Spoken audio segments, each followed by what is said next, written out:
Barton, Special Agent.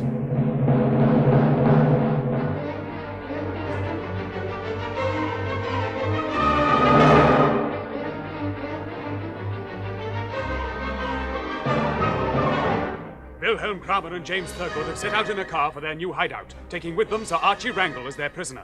A second car carries the Professor, with Dick, Jean, and Snowy as his captives. Colonel Gardner sets out in pursuit, and on the way his car passes them. Jean cries out for help, and the Professor, as punishment, strikes Dick's face with a steel claw. Gardner gives chase again, and the car with Dick, Jean, Snowy, and the Professor swings off the route after giving a signal to Kramer that they are being followed. Faster! Swing off at the next fork or corner as soon as we can be sure they're following. Ah, the leader's pulling away. Good, good. Now, driver, at the next corner, swerve right. Now! Now, as fast as you can. Just a minute. Yes, good. They're following us. Blast! Look, driver, you fool, slow down. I know this road. There's a devil of a drop and the road narrows. If you meet anything... Faster! Faster! Take your face. Oh, dear. Never mind my face, it's this car that worries me. Look out, driver, look out! Jean, mine!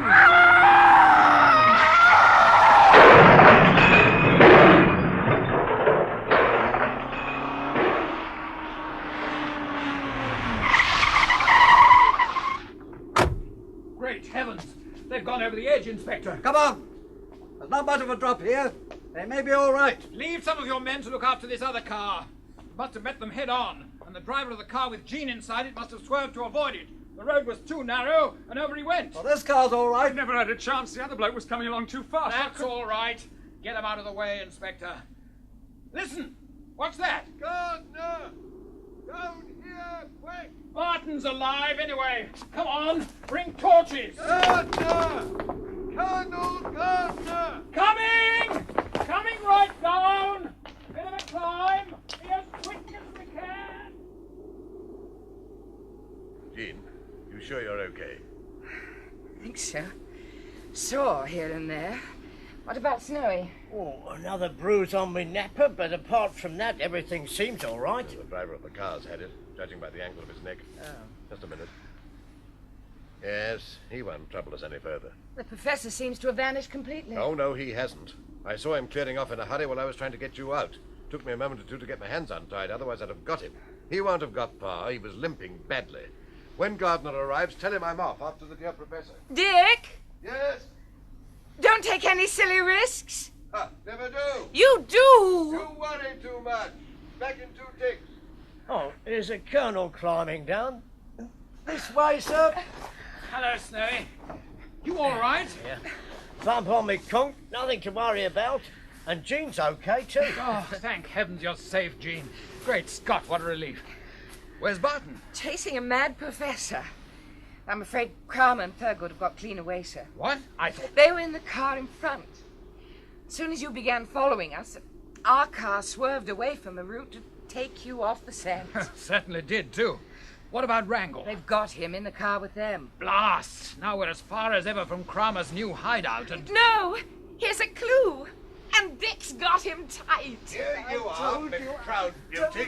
Here's Colonel Gardner. Great heavens, Barton, what have you done to your face? Our friend, the Professor here, had a bit of fun with it. This is the instrument concerned, this little steel claw. Very useful for spoiling people's good looks. You'd better get yourself patched up. That's all right. Let's get moving, sir. Come on. Back along the route we came, get to the police station and look at a few maps, and above all, question this Professor here. I told you I know nothing. You'll soon find that out. Come on. All we want to know is, where is Wilhelm Kramer now? Now, hurry. Hurry, for heaven's sake, hurry, Thurgood. Surely we're safe enough here. And you say even the Professor doesn't know the location of this house? He doesn't, but there's still a chance that Barton may find some clue. Why this sudden anxiety about Barton? I don't like the way he keeps cropping up in this affair, keeping us on the run like this. Well, we don't want to run any further. Precisely. We haven't anywhere else anyway. We can get out of the country. We still have the plane. Yes, and the weapon. Once we're safely away into Europe, we can dictate our own terms. Agreed. So the sooner we get Wrangle to talk, the better. You've got the drug ready? Yes. He's still unconscious. Good. Now, a prick from the hypodermic. There. Now, As soon as he comes round, we must fire questions at him before the effects of the drug wear off. Where am I? It's all right, Wrangle. Old boy. This is Thurgood. Jimmy Thurgood, you remember? I remember. Is it working? Looks like it. You remember our secret weapon, the one we invented together, Wrangle? I remember. One man in control of the weapon could destroy the whole population of a complete city without... Yes, but listen, Wrangle. Are you listening? I am listening. The operator of the weapon must be protected from its rays. Yes, I invented an antidote. Yes, indeed, you did. Can you remember what the formula of that antidote was? Yes, I can remember. What was it? The formula for the preparation of the antidote is as follows. You must do as I tell you. Now then, Professor, all we want to know is Kramer's latest hideout. But I've no idea, I swear to you, I've no idea at all. I've never been there. Yes, you I only know the secret weapon is stored there now, and it's near an aerodrome. That's all I know. What do you think, Barton? Well, he may be telling the truth, but I think just to make sure. Listen, Professor, if we don't stop Kramer, millions of people will die horribly. I am therefore prepared to adopt your own methods to make you talk. I am prepared to go to any lengths, to stop Wilhelm Kramer. Yes, I will even use your own claw on you. No, Barton, you can't. I can and I will. I told you all I know. It's a house near an aerodrome. How do you know that? I heard Kramer talking about a plane. That doesn't necessarily mean the house is near an aerodrome, does it? Kramer may have his own plane. He has. Oh, he has he? Yes, and I heard that the garden backs onto one of the runways of an aerodrome. I see, very convenient. Now perhaps you'll tell me which aerodrome? I swear I don't know. I swear I... He doesn't know, Barton. No, if he did, he'd squeal all right with pasty face. He's petrified. You can I see... just had an idea. Well, let's have it. We could do with one or two bright ideas just now, Jean. This house backs onto an airfield. So the professor says. It does. I've told you it does. Well, Kramer hasn't been in this country such a long time, so he must have bought the house fairly recently. What are you driving at, Jean? Look at this map. In the direction which Kramer was going in the car when we turned off, there could be only one place he was making for, Halley Aerodrome. How do you make that out? He may be making for Yorkshire or Scotland or I'm anywhere. assuming that his house isn't too far away from London. I think you can help us with that one, Professor. I think that's right. Why? Because on one or two occasions, Kramer visited the house where the secret weapon was hidden, and he'd go during the morning and sometimes be back in the late afternoon. That rules out Yorkshire and Scotland. Anyway, go on, Jean. Well, Halley Aerodrome is the only one in the direction he was making for, and not far either. So that's where his house is, near Halley. But I don't see Just why. a minute, sir. Kramer takes a house, a big house presumably, if he's got to hide a plane in the grounds.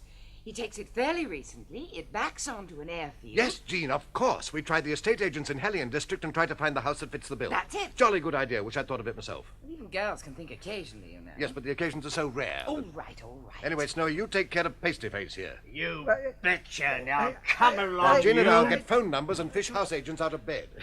I bet they'll be tickled pink at this time of the morning. And don't forget, Barton, this time keep me posted before taking any drastic action. We want to be certain of getting Kramer before we give him any hint that we're on his trail. If we find a house, we'll leave Snowy on guard and get in touch with you right away, sir. Meantime, I'll send along reinforcements to the police station at Halley. You'll pick 'em up there.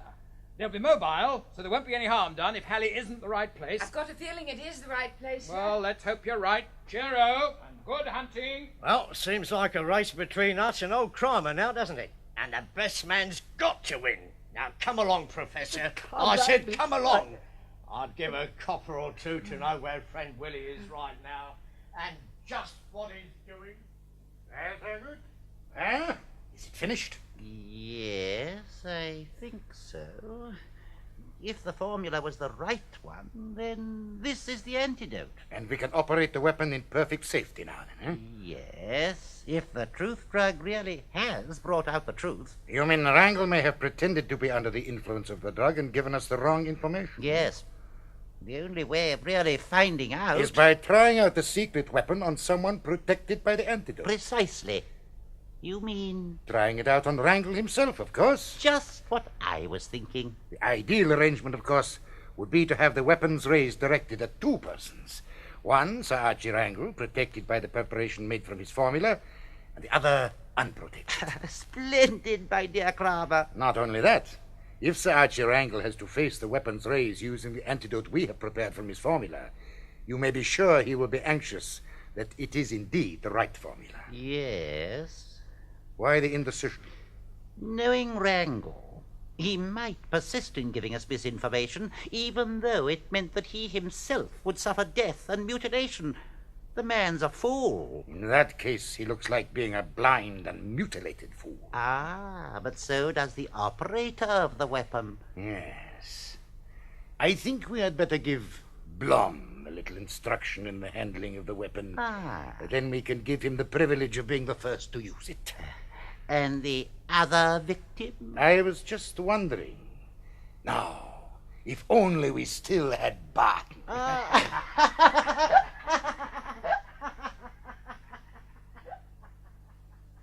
We've run him to earth, sir. You have? Good show, Barton. So the house agents found you a house. They did. It's Ashwell Court. Ashwell Court. Yes, and it backs onto Halley Airfield. We took a look at it through field glasses and even spotted Blom in the drive. Blom? The half-wit as strong as an ox, employed by friend Willie to do all the dirty jobs. We also noticed a big shed at the back of the house. Probably got the plane in it. Yes. So the sooner we surround the place with police, the better. I don't know, sir. We've got to be very careful. At the very first sign of any activity from us, Kramer will be into that plane and out of the country. Now, if we don't want to frighten him into buzzing off, Most certainly don't. then I think we should park our reinforcements somewhere outside Halley. I agree. Jean, Yes, sir. get Operation Halley underway at once. Only make it Operation Outside Halley. The inspector's in the next room, sir. I'll tell him straight away. Now, Barton. Oh, by the way, where's Snowy? Well, we've left him down there, keeping an eye on the house. Is that a good idea? They may spot him. I've told him to keep out of sight and report to us here by phone if there should be any movements of a suspicious nature, particularly if there seems to be any activity around that large shed. Well, now, sir, we're all ready for action. Yes, but there's only one thing worries me. It's easy for us to send in a strong body of police and troops, armed to the hilt, but if Kramer and Thurgood have the weapon working by now, well, they'll direct it at our men at the very first sight of them, and we're sunk. Yes. I've got it.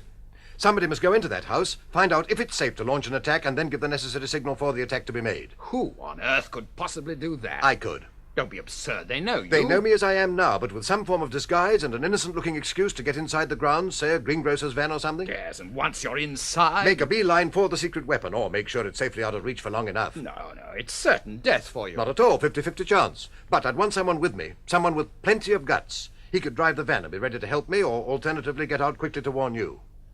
Do you honestly think you'd stand a chance? Of course. Have you got a good man to go with me? Just the very chap. Jock Anderson, Jock Anderson? 51st Highland Div, Sergeant, Infantry. Sounds all right, but... Did some work with my men very recently. Very sound fellow. Just a second. Yes, sir? Jean, is Jock Anderson about anywhere? Yes, he's here in the outer office with me. Just come back from that job in the bank robbery. Oh, yes, of course. How did they get on? Caught his gang. Jock's a bit beaten up, but he's all right.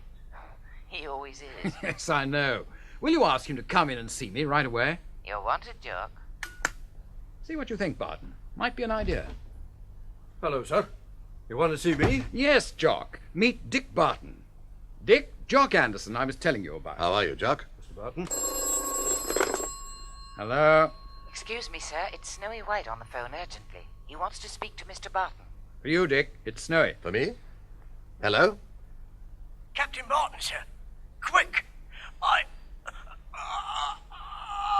What is it, Snowy? Hello? Snowy! Snowy! What's the matter? He gave a sort of gasp, and the line went dead.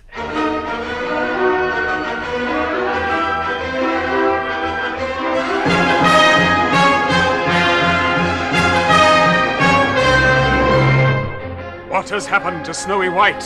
Has Kramer got him? Will Kramer act at once?